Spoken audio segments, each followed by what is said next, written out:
Tak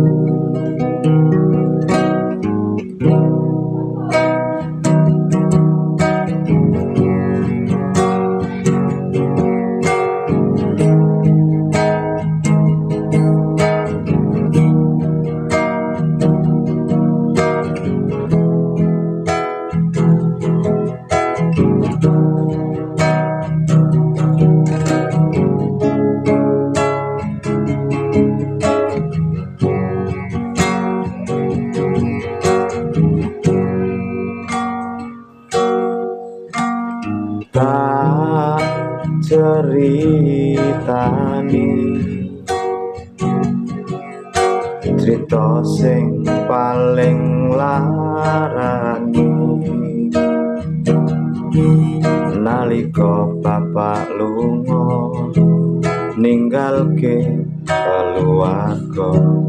nelongso nanging kudu tak trimo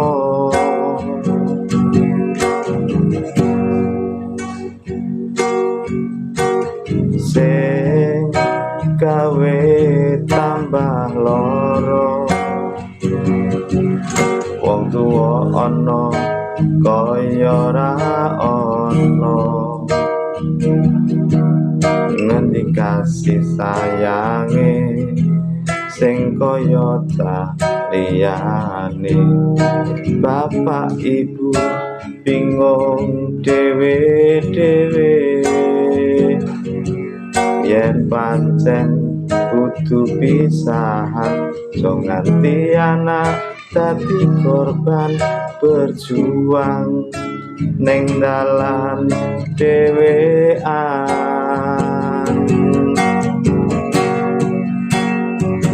ora ana sing njaluk dilahirke neng keluarga sing kaya ngene tak tampa apa anane kabeh kahanane yen pancen ngene iki takdire kudu iso kuat balungane merga ora disangga wong tuane kudu iso ngadeg dhewe ora ana cekelane ngene men anak sing rusak omahe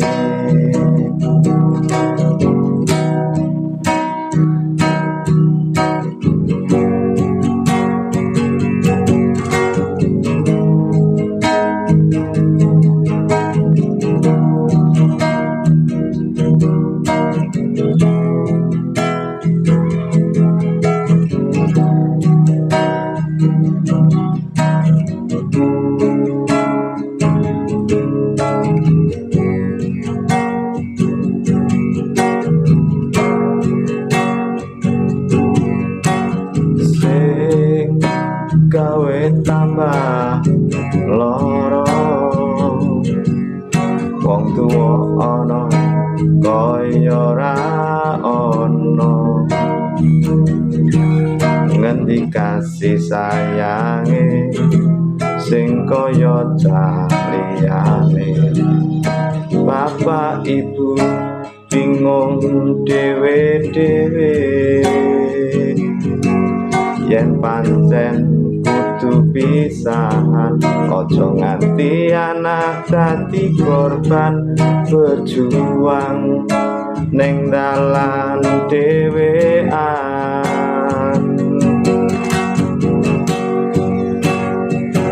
ora ana sing njaluk dilahirke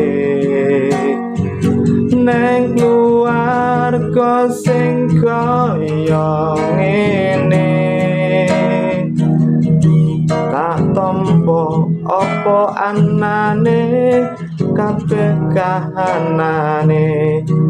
yen pancen ngene iki takdire kudu iso kuat balungane merga ora disangga wong tuane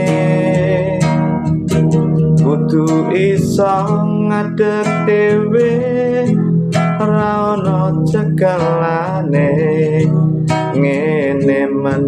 anak sing rusak omahe ngene men anak sing rusak omahe